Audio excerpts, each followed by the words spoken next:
여러분 반갑습니다. 중국 문학기행 제25회 오늘은 지난 시간의 이태백에 이어서 이태백과 쌍벽을 이루고 있는 두보의 성장과 유랑, 두보 생애에 대해서 강의를 하겠습니다. 두보, 여러분이 화면에서 보듯이 두보, 두후 이렇게 말합니다. 중국말로는. 이때 이제 했는데, 자는 잠이라고 하고, 호를 소릉, 야로 이랬는데, 위대한 현실주의 시인이자 시성으로, 그 이외의 두 시인으로는 이상은과, 이거는 과입니다. 이상은과 두목이 있다. 이건 뭐냐면은, 이두가 대이두가 있고 소이두가 있습니다. 대이두는 세계적으로 널리 알려진 이태백과 두보, 그걸 이제 합쳐서 대이두라고 말하고, 그 다음에 그 대이두보다는 못하지만은 중국에서는 널리 읽히는 이상은과 두목을 소이두로 부릅니다. 이래서 대이둑 하면은 이태백과 두보라. 말하자면은 이태백과 두보는 세계적인 대시인입니다. 이 당시 당나라 시기의 이 당시의 연대를 보면은 세계문화사 전체에서 이렇게 위대한 시인은 없었어요. 그만큼 대단한 시인입니다. 지금 남아있는 시가 1400여 수가 되고 산문이 21편, 200이 신동이라면 두보는 노력파라는 평가가 있는데 꼭 그게 옳으냐는 것은 또 생각해 볼 문제입니다. 200을 그린 그림이죠. 자, 두보 선조들은 섬서성, 섬서성의 서안, 시안이죠. 서안 동쪽에 있는 두릉이라는 마을, 두릉이라는 곳에 선조들이 여기 살았다. 두보와 두목은 먼 종친입니다. 같은 두시죠. 그런데 총수는 멀어요. 그런데 이 둘 다 진조 때 진나라에 충성을 한 장군입니다. 이 조상들이. 진나라가 오나라를 멸망하는 멸자입니다. 이게 이제 손오 해놨죠. 손오라는 건 뭐냐면은, 손씨가 세운 오나라. 이게 삼국지 여러분 생각하면은, 위촉오가 딱 이렇게 삼각지로 되어 있죠. 삼각형을 그리면은, 북쪽이 위나라, 이쪽 서쪽 방향이 총나라, 그 다음에 이쪽 동쪽, 지금 소주, 항주 이쪽 지역이 오나라. 그래 되지 않습니까? 근데 오나라가 손씨들이 세운 오나라잖아요. 오나라를 멸망시킨 것이 진나라였거든요. 이 진나라를 멸망시키는데 두시의 이 두보와 두목의 조상들이 장군으로, 이게 두예라는 장군입니다. 이 두예 장군의 후예가 바로 이 두 시인들이다. 그런 뜻이죠. 두보는 이 두예 장군의 13대 손. 그러니까 뭐 아득하죠. 10대 조는 두 손, 동진의 초기에 태수를 지냈고, 증조부 두의에는 공현이라는 현에 혈령을 지냈다. 자, 그럼 이제 증조부부터 나옵니다. 두예가 공의현 혈령을 부임했는데, 이게 어디냐면 지금의 하남성, 정주시, 공의현, 만촌의 필가산, 이 부분이 있었는데, 이 증조부 때부터 살던 집이, 증조부가 이제 적어도 혈령이면 상당히 높은 벼슬이죠. 우리나라 행정 단위로 치면은, 중국의 현이라는 건 우리나라 군보다 훨씬 더 크거든요.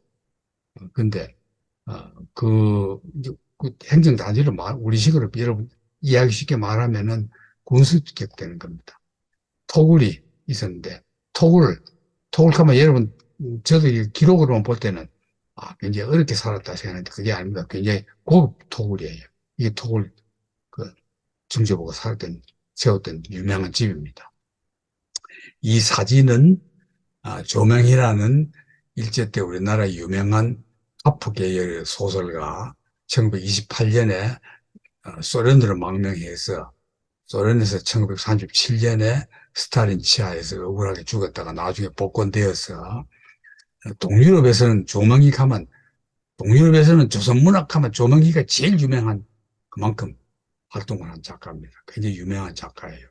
이 조명희 작가의 조카, 손자, 조명희 선생님 손자의 조카 되는 분이 조철호라는 시인이 있는데 중국 동서횡단 여기서 이 사진을 발췌한 겁니다. 그러니까 여러분 이겁니다. 구체적으로 보면 이렇게 지어놨습니다. 이 굉장히 겉을 보기는 지금 토담집이다. 근데 사실은 안에 들어가면 굉장히 화로운 부잣집입니다. 자, 그랬죠. 그러다가 이제 할아버지입니다. 할아버지 때 오면은 이 할아버지가 척천무대 공정 시인이었고 정치인이었고, 척천무는 뭡니까? 당나라의 여자 황제였죠. 이 할아버지의 주병이라는 둘째 아들이 16살 때 이 할아버지가 모함을 당했거든요. 당하니까 그 원수를 단도로 찔러 죽이고 자신도 그냥 맞아 죽었어요. 그 대단한 효자지요. 아버지. 분명히 그냥 원수를 갚아줘 버린 겁니다. 자, 이 후보 탄생적. 그러니까 이제 할아버지 때까지 계속 정조부터부터 이 집에 살았잖아요. 그러니까 집이 굉장히 튼튼한 거죠. 고급주택입니다. 두보도 여기서 태어났다. 자, 두보가 지은 여러분들이 제일 아는 유명한 사자성어가 뭐냐면은 천고마비. 여러분 천고마비란 말 알죠? 그 천고마비란 시를 어원이 두보가 쓴 시, 지응, 소미도는 사람 이름입니다.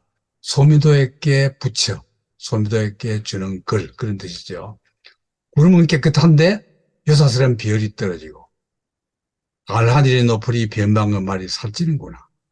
말 안장에 의지하여 영웅의 칼을 움직이고, 붓을 휘두르니 경문이 날아온다. 친구 소미도가 북쪽 변방으로 출정을 갑니다. 북쪽은 딱 이제 중국식으로 보면 오랑캐들이 이민족들이죠. 이민족들이 쳐들어오는데 출정 가는 거죠. 그러니까 빨리 무찌르고 장안으로 속히 들어오길 바란다. 그런 뜻입니다. 그럼 여기에 이제 청고마비란 말의 유래가 나온 말이 여기입니다. 추심, 가을이 깊죠? 요 깊을 심자를 추고라고 한단 말입니다. 추고. 그리고 이거 요새입니다. 요새. 멀리 변방지대 요새. 거기에 말들이 살찐다. 이 무슨 말입니까? 평화로운 때입니다. 평화로운 때인데 경문이 날아오거든. 저쪽 변방 오랑캐들이 쳐들어온다. 빨리 전쟁 출정해라.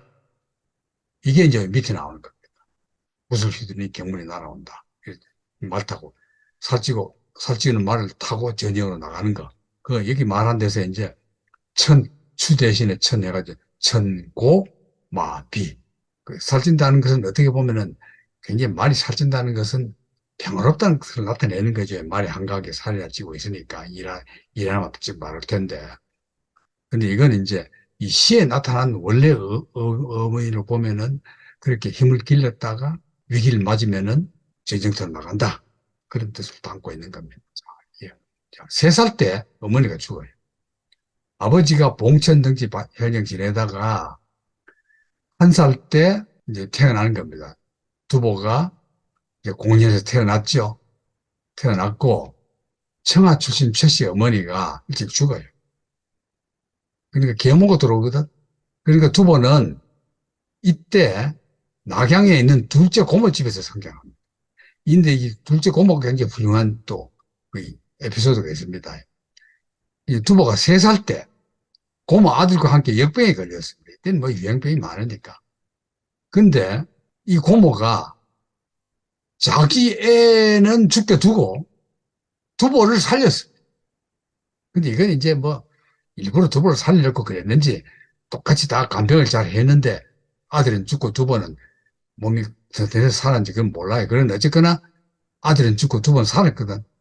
이걸 두고서 두보가 나중에 성장한 뒤에 그걸 알았단 말이죠. 알고는 자기 고모를 자신의 아들보다 더 보호를 잘해서 길렀다 해서 당나라의 의로운 부인이다. 자기 고모를. 유당, 당나라의 의로운 고모, 부인이다. 이렇게 고모를 찬양했다. 그런 뜻입니다. 이 말은 연려전에, 중국의 연려전입니다. 우리나라 연려전이 아니고, 제나라 노나를 공격했어요. 이 제나라 노나라 얘기는 내가 추주정국시대 여러분들께 자주 했죠. 뭡니까? 제나라가 제일 컸습니다. 지금 산둥성 일대에 있는. 노나라는 그 밑에 있는 조그마한 나라예요. 노나라는 공장의 나라죠. 제나라가 노나라, 작은 나라를 쳐들어왔거든. 그때 노나라의 한 부인이 자식과 조카를 키우다가 급해지니까 조카만 데리고 그냥 피랑 가버렸어요. 어때요? 자기 아들보다 조카를 더 소중히 여긴 거. 이런 데서 나오는 의로운 부인이라는 이 말을 두보가 모방해서 당나라에도 의로운 부인이 있다. 바로 우리 고모다. 그런 뜻으로 말하는 겁니다. 자, 허약했습니다. 병치레가 많았는데 고모 덕에 고모를 하도 잘 먹이고 잘 키워가지고 10대 이후에는 황소처럼 건강해졌다. 두보가 건강해졌습니다. 6살 때 하남의 언성에서 공손대랑의 무용, 검기 혼탈무라는 걸 보고 평생 안 잊어버립니다. 이 무용이 너무나 이 건무거든요. 건무 일조입니다. 건무는 당송시대에 대성했는데 당시에는 온건풍조가 있었다. 이건 이제 온건풍조에 대해서 나중에 다시 설명을 하고 어쨌거나 이게 건기입니다. 유명한 공손대랑이 있는데 이게 서안에 지금 여러분들 서안에 가서 대당풍속이라는 별도 그 전시해놓은 관에 들어가서 보면은 그 조소 그 조각에서 이렇게 딱 하는 자 얘가 칼춤 중에서 아주 가장 멋진 폼을 딱 잡은 겁니다. 이게 나중에 이런 춤이 금기 혼탈부가 그 뒤에 명맥이 잊지 못하고 사라져버려요. 그래서 지금 정확하게 어떻게 되는지 재현을 못하고 있다고 그럽니다. 어쨌거나 그런 걸 보고 어쨌거나 특이한 뭘 보면은 안 잊어버리고 가만히 기억해 두는 그런 천재 두보. 자, 20세에서 23세, 20대 초반기입니다. 유, 놀러 갑니다. 5월, 오나라와 월나라 지역. 이 지금의 강소성과 절강성입니다. 5월 동주하는 말 나온 바로 소주, 항주 그 지역입니다. 그 일대로 이제 여행을 다녔다. 넷째 숙부와 다섯째 고모부가 이 지역에 살았거든요. 그래 갔습니다. 이 소주, 항주 이 지역은 지금은 하늘에는 천당이 있고 땅에는 소주, 항주가 있다. 중국 속담에 그런 말이 있거든요. 그만큼 중국에서 가장 풍요롭고 살기 좋은 곳입니다. 이 호수가 많고 강이 많고 들이 넓고 바다가 가깝고 아주 좋은 곳이죠. 그 이제 넷째 숙부와 다섯째 고모가 이 지역에 살기 때문에 만나러 핑계대로 가서 이제 오랫동안 이 지역 여행을 다닌 겁니다. 강령, 지금은 남경입니다. 그래서 이때 이제 여행 다닌 중에서 와관사란 절이 있습니다. 이 절은 뭐로 유명하냐 하면은 그때 고개지라는 중국의 최고 화가 이 고개지가 그린 이 와관사 벽에 그린 유마일 화상 이게 굉장히 유명합니다. 이걸 두보가 보고는 굉장히 감동을 받아요. 아까 그 춤춘 것도 기억하고 그 다음에 어릴 때 봤던 중에서 이걸 딱 기억을 합니다. 그럼 이게 고개지의 유마힐 화상이라는 건 어떤 거냐? 이게 와간사입니다. 와간사 여러분 이 지역에 가면은 여기 꼭 가게 됩니다. 가면은 이걸 회상하십시오. 유마힐이 누군데 그렇게 유명하냐? 여러분들 불교 신자들이 유마힐 다 알 겁니다. 유마경, 유마경의 이 주인공입니다. 인도 제가 불자거든. 가출하지 않는 불자입니다. 불자인데 유마힐로 쓰거든. 유마경입니다. 제가 불자를 읽기 위한 경전입니다. 유마힐이 주인공으로. 유마힐이 대화체로 대승불교 사상 입각해서 쭉 얘기한 겁니다. 이 와관사가라는 절이 있었는데, 오래전에 세운 절이 있었는데, 오래되니까 좀 낡아서 중수, 다시 이제 지금 식으로 말하면 재건축입니다. 할 때 일합니다. 이때 이 주지가 신자들에게 기부금을 청했지만은 돈이 10만 양이 최고액이고 돈이 안 거쳐요. 돈이 엄청 드는데. 그날 화가, 그 유명한 화 고계지가 왔다가 가만히 보더니만은 딱하단 말이에요. 돈이 안 거치니까. 내가 그냥 100만 양 해주겠다. 그리고 간 뒤에 소식이 없어요. 언제까지 해주겠다는 날짜는 다가오는데. 이니까 스님이 이제 자꾸 독촉을 하니까 이 화가 고계지가 스님에게 그 벽 한쪽을 내가 그림 그릴 수 있게 깨끗하게 만들어줘라. 벽 한쪽을 다 이렇게 그림 그릴 수 있게 깨끗하게 만들어 놨단 말이죠. 그러더니 어느 날 확 고개지가 오더니만은 유마일 화상을 그린 겁니다. 그래 놓고는 딱 그냥 같은 저렇게 아무 하나도 안 보여줘요. 그래 놓고는 이제 언제 이 그림 다 그린다. 그러니까 이제 고개지가 와서 유마일상 그린다 하니까 막 소문이 나가지고 그림 그릴 때도 와서 볼락하고 뭐 이런 거 사람 못 오게 해요. 왜? 신비감을 주기 위해서. 왜? 고개지는 그만큼 당대 최고 화가니까 그 화가 그린 그림 뭐 대단히 누구든지 다 호기심 가는 거죠. 그놓고는 이제 다 그린 뒤에 딱 커튼 열고는 어? 넌 첫째 날 오는 사람들에게는 무조건 10만 양 내라. 둘째 날에는 5만 양. 이래가지고 순식간에 100만 양을 마련해버립니다. 자, 돈 들어간 그 그림 이겁니다. 불자가 지치면서 딱 알겠죠. 이 그림을 이제 두보가 보고 반해버립니다. 이거는, 이거는 이제 고궁박물관에 가면은 이제 이 고개지 그림이 많거든요. 난 이 그림 전문가가 아니라서 뭘 모르는데, 고개지 그림 중에서 가장 유명한 거 지금 널리 알려진 것이 여사잠도. 여사잠도라는 건 뭐냐면은, 여사는 뭡니까? 여러분, 우리나라에서 여사 많이 쓰죠. 원래 중국에서 이 여사라는 어원은 공중에 봉사하는 여성들을 높이 부르는 말로 여사라는 말이었어요. 근데 그게 이제 우리나라에서는 그냥 막 권위 있고 연세 있는 분들에게는 여사 붙여가 여사가 되어버리는 거죠. 어쨌거나 공중 여인들에게 그 교훈이 될 만한 잠이라는 건 자문이나 뭐 훌륭한 말 아닙니까?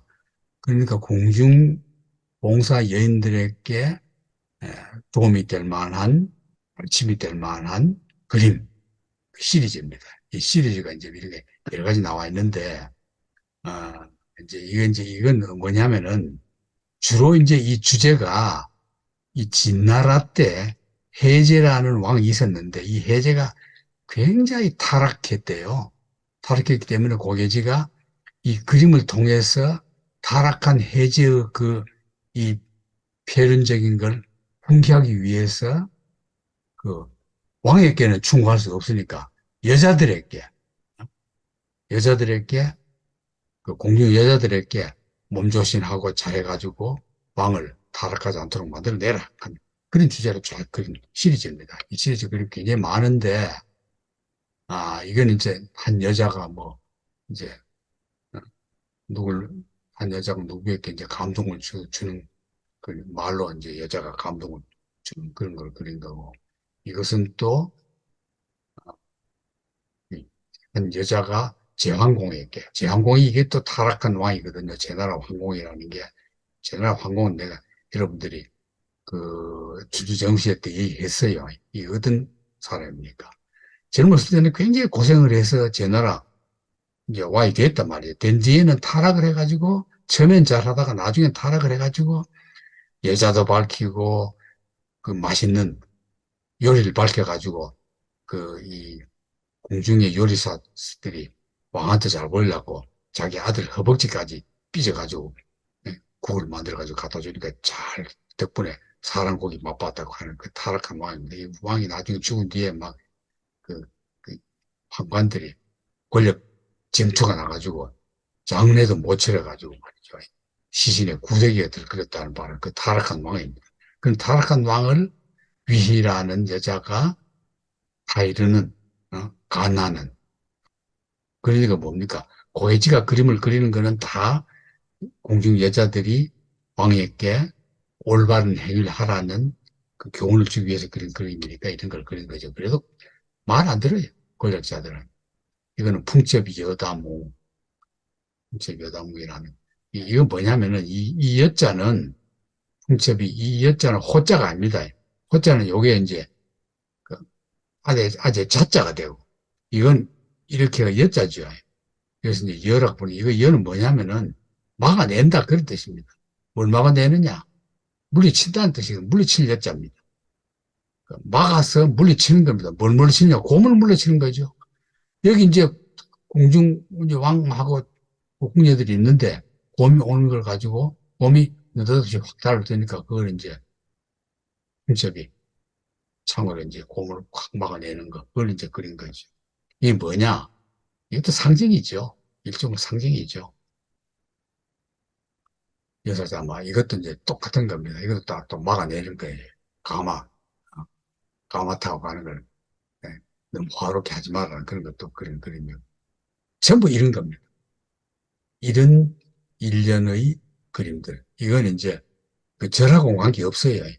고해지라는 이름이 나왔기 때문에 내가 여러분들에게 중국 여행 중에 특히 서안 그 박물관에 가면은 그 박물관 옛날 그 이 그림들이 나오면은 고해지 그림 중에서 이게 나오면은 바로 그 유명한 고해지 화가가 그린 궁녀들을 훈도하기 위한 그림 시리즈구나 그런 걸 이해하고 그 가이드 말 잘 들으면 알고 있을 겁니다. 자, 어쨌거나 이렇게 쭉 여행을 다니다가 두보가 소주에서 지금 이제 소주 항주 그 일대 지역 5월 그 옛날 5월 그 지역을 여행하고 있죠.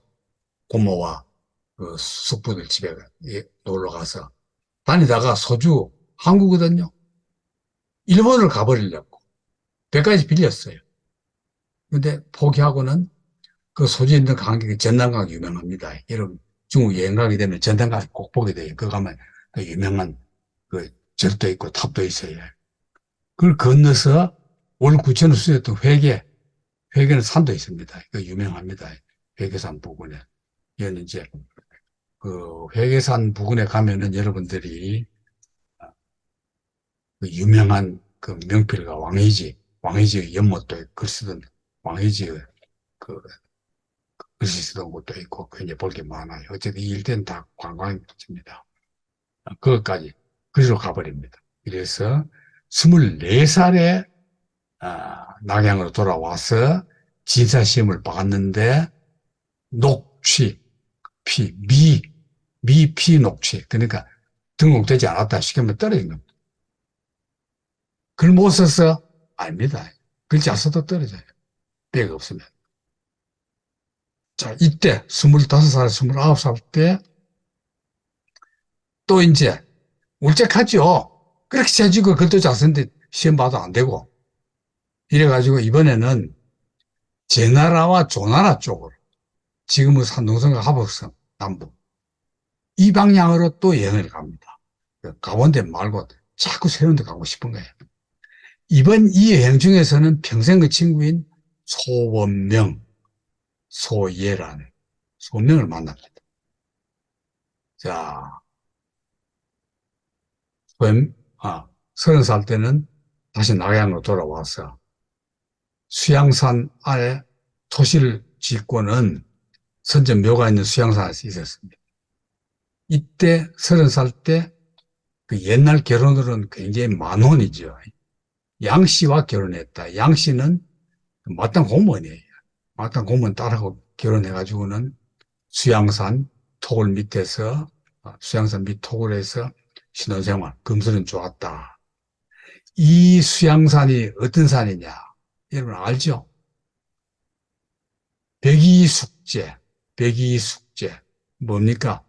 나라 망하니까 새로운 왕에게 한거 뜻으로 사직하고는 수양산 들어가서 고사리만 뜯어먹다가 나중에 죽은, 그야말로 충신의 대명사.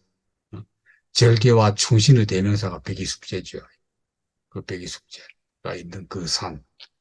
나중에 성도에서 생긴 두보 초단입니다. 나중에 생긴 겁니다. 이건 나중에 다 생긴 겁니다. 고향에 두보 초당, 두보가 나중에 살았던 데입니다. 이건 지금 여러분들이 두보에 관한 그 유적지를 가면은 이거 다 지금 가면 다 볼 수 있는 겁니다. 이대로 아주 잘 해놨어요. 두보도 막. 자, 이러다가 이때 33살 때 장안, 서안이죠. 당나라 수도에서 선배 10살 정도 차이 나거든요. 200이도 형벌이에요. 근데 명성은 서로 익히 알아. 우리 시대 최고 시인은 200이고 그 다음 두보다 다 알아. 그 둘이 만나요. 얼마나 죽이 맞았겠어요. 둘 다 술도 잘 마시고 글도 잘하고. 이래서 이때 200은 어떻게 됐습니까? 우리가 지난 강의 때 200 생애를 다 얘기했죠. 어떻게 됐습니까? 이때 200은. 궁예, 당나라의 그 유명한 황제 현종의 부름을 받고 봉사하다가 시를 하나 잘못 지어서 궁중에서 쫓겨난 처지입니다. 쫓겨나서 있는데 두보가 나타나거든. 얼마나 둘이 서로 반갑겠어요. 그래가지고는 두 사람이 서로 만나서 두 사람이 착류, 아주 기분 좋게 신명나서 제 나라, 또 나라 지역 어딥니까? 산동성 부근으로 갑니다. 가서, 그, 왕도, 심우, 벗도 찾고, 도, 도사들도 방문하고, 벗들도 찾아서 두 사람이 시 이야기를 하고, 문학에 대해서 논하고, 또 어떨 때는 의론, 시사, 우국 충정을 털어놓기도 하고, 맨날 술 마시면서 시를 짓다가 시 얘기를 하다가 도사들하고 선배들 찾아다니면서 돌아다닌 겁니다. 시 났죠. 이게 이 두 사람이 평생에 그 첫 만남이자 마지막 만남이에요. 그 뒤에 서로 못 만나요. 35살 때 제 나라로부터 노나라 갔다가 장안으로 돌아갑니다. 제 나라, 노나라 돌아다니다가 장안으로 돌아갔다. 그동안에 아버지는 별세하고 경제는 악화돼서 구걸합니다. 종남산, 서안은 남산입니다. 서안 앞산. 거기서 약초캐입니다. 약초캐 팔먹어요. 최빈곤층입니다. 병난 뒤에 왕이의 집을 지나다가 술 마시고, 이런 시가 있어요. 학질로 백여일 앓다가 나가니 그 몰골을 보고 놀란 왕이가 술과 고기를 대접하거든. 그러면 이제 두보 시가 엄청 많죠. 많은 거는 밥을 사주거나 술 사주거나 고기를 주거나 하면은 그거 가지고 시를 써요. 고맙다고. 그게 시가 많죠. 참 얼마나 가난하면 여러분도 밥 사주면 그냥 수필 한 편 써요. 그러면 여러분 밥 사준 사람 많을 거야. 수필 주인공으로 삼아서. 그러다가 손명, 아까 나왔죠. 정건, 당나라 유명한 학자입니다.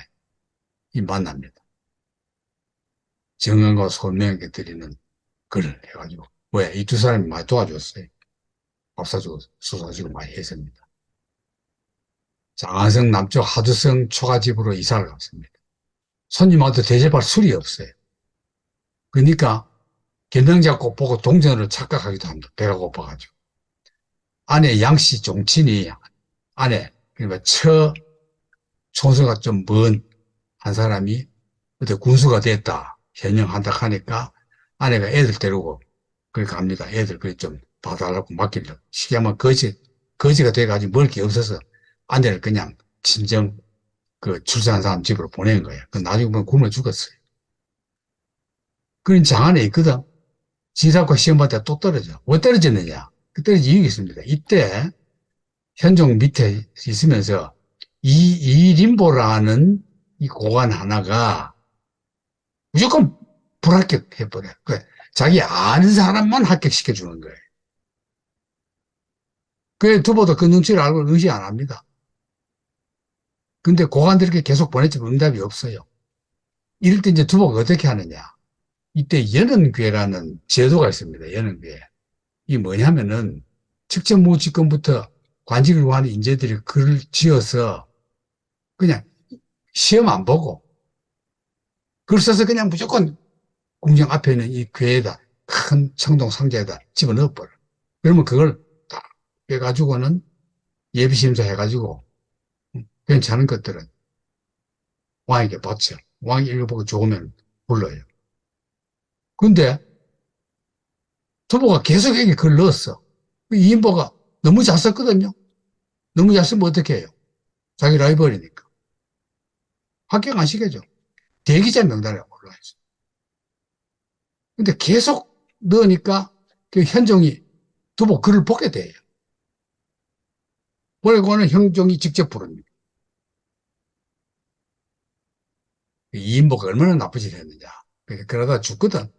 죽으니까 양국충이 누굽니까? 우리 지난번에 했죠. 양귀비의 사촌 오빠. 양국충이 제사에 되었거든. 이인보 제상자를 이제 양귀비 사촌 오빠가 이제 맡았습니다.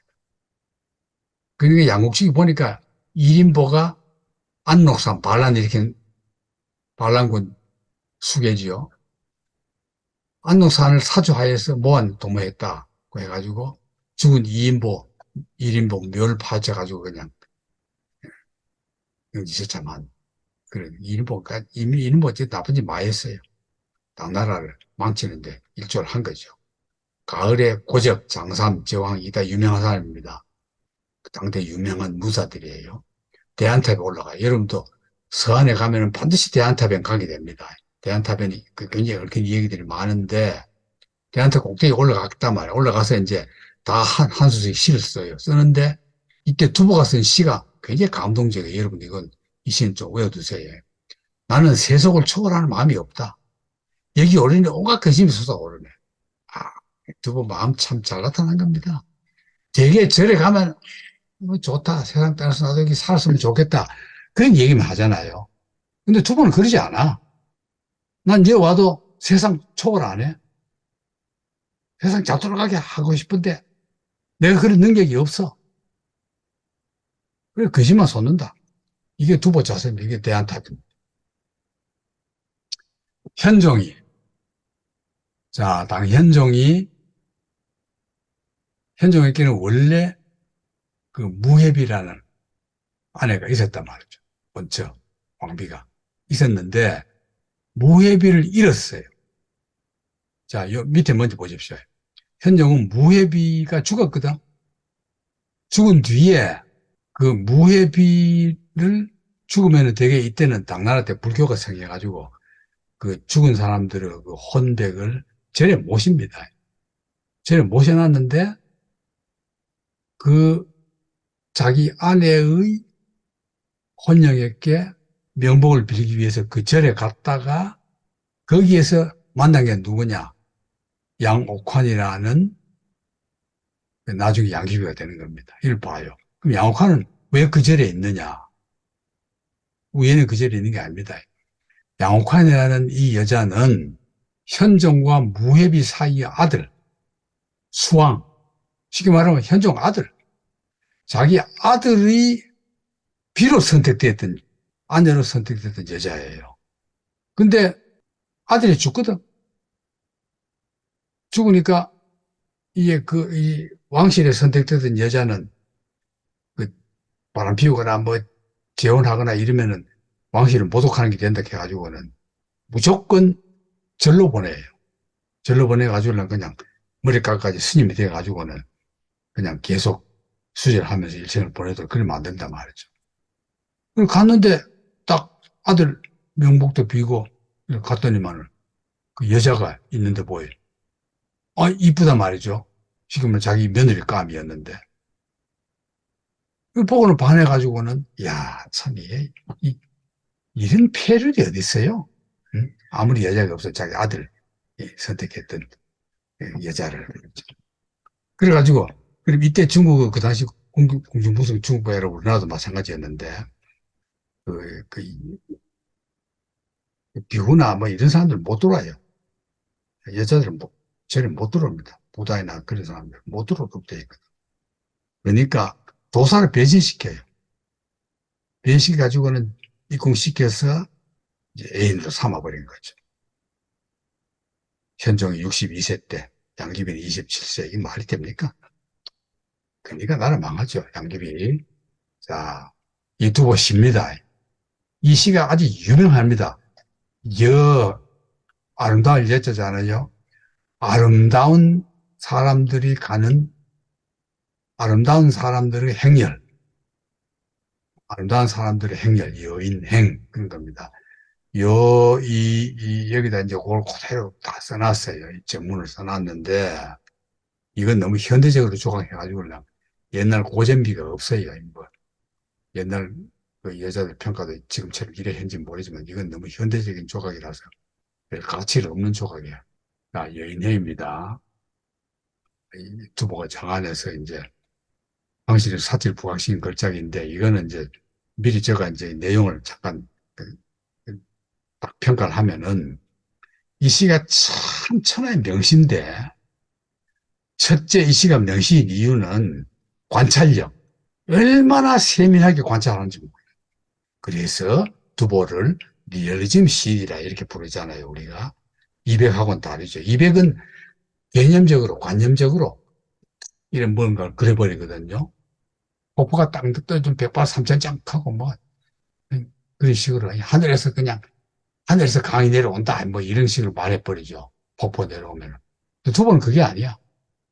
그걸 세세하게 다, 그 계곡은 어떤데, 물은 어떻게 떨어지고 다 그리는 거야. 그러면 이런, 공중에 현종이, 음?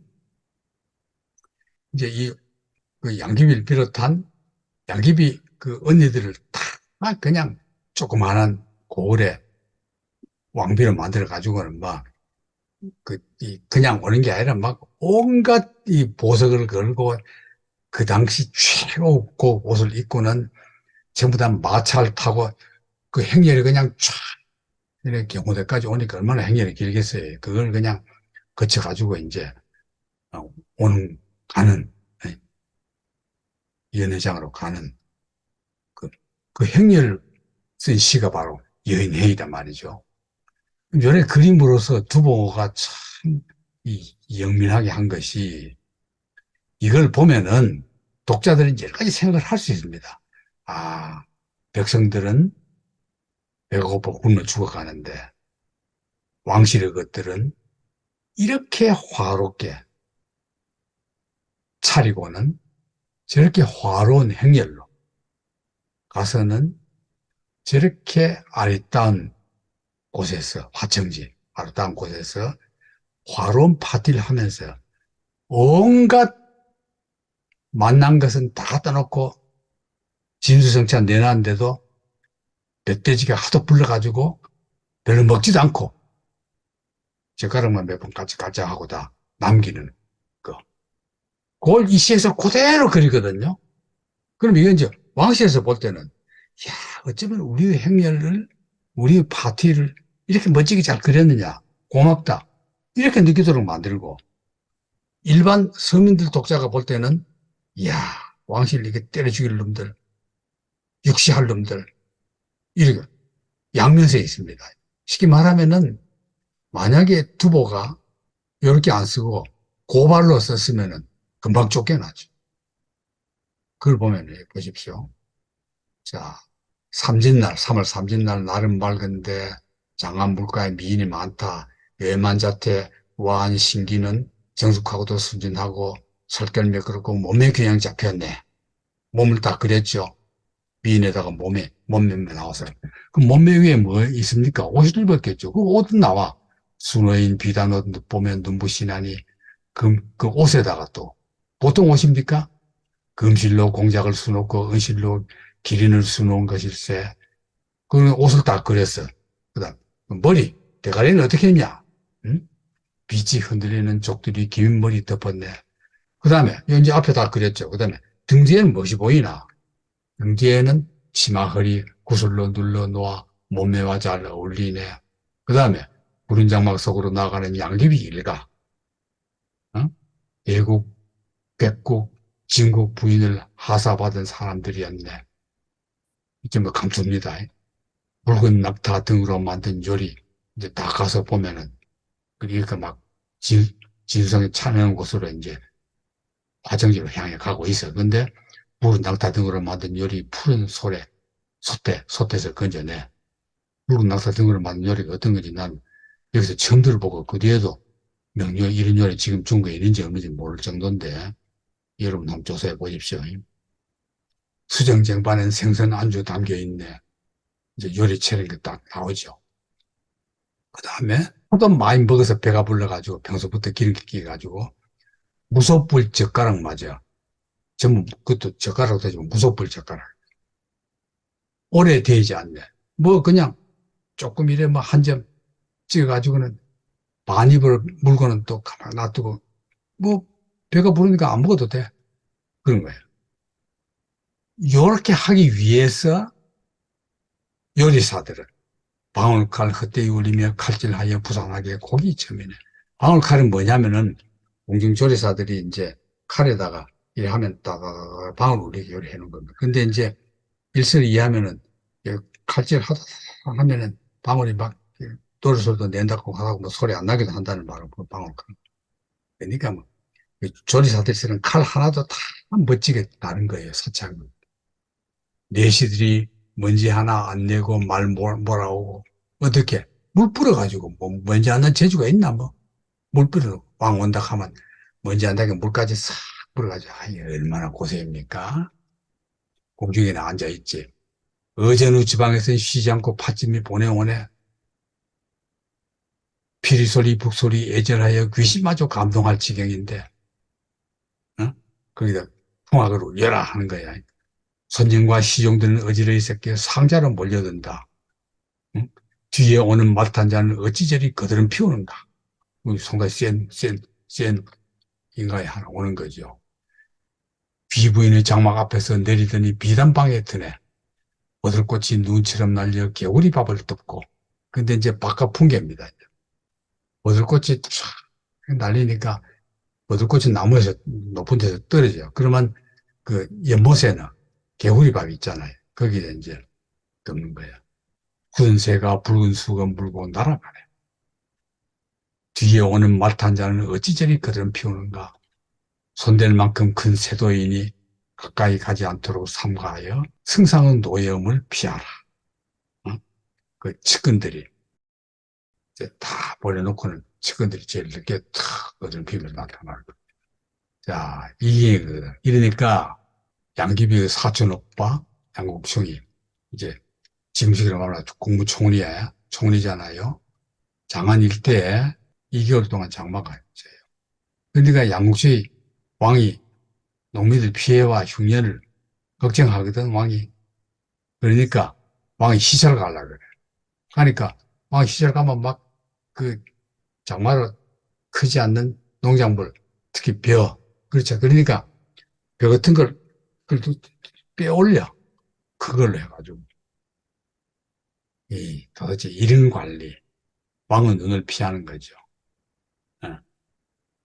두 번은 갈비 속의 탄식으로 혀질 고발하고. 두 번은 그러니까 왕실 그렇게 아름다운 거 예찬한 척 하면서도 비판하고.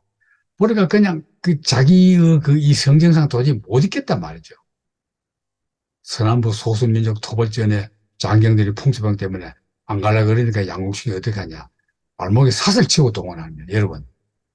군에 가는 장병들을 죄수처럼 사슬 치고 동원한다.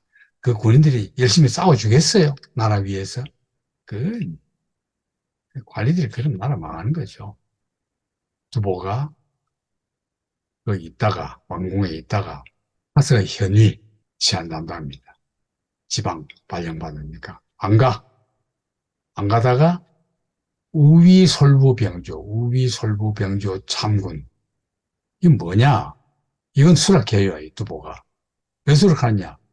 동궁 왕자죠. 왕자의 숙위, 잠자고 뭐 경호하는 거죠.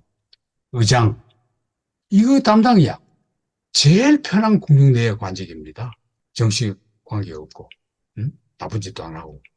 이래서 이제 이 관리가 된 뒤에 틈이 나서 가족 맡긴 성성에 가보니까 아들이 이미 굶어 죽어버렸어요. 참, 얼마나 가난하면은 아들 굶어 죽어버렸어. 그래서 11월 달 안옥산 난이 나버렸거든. 사사명 나가지고 이제 난리 났잖아요. 이래서, 저 이제 두부 생은 대충 알겠죠, 요까지는. 어? 요렇게 돼서 이제 안옥산 난을 겪게 되는 건데, 두부도. 그 두부가 이제 안옥산 난을 겪으면서 굉장히 많은 시를 써요. 그거는 이제 다음 시간에 두보와 안상의 난, 이런 제목으로 안상난 이후의 두보 생애와 이때 걸작이 다 이때 나옵니다. 그래서 다음 시간에는 두보가 겪었던 안동상의 난과 두보가 남긴 명시들, 이걸 보게 됩니다. 여러분, 다음 시간에 봅시다.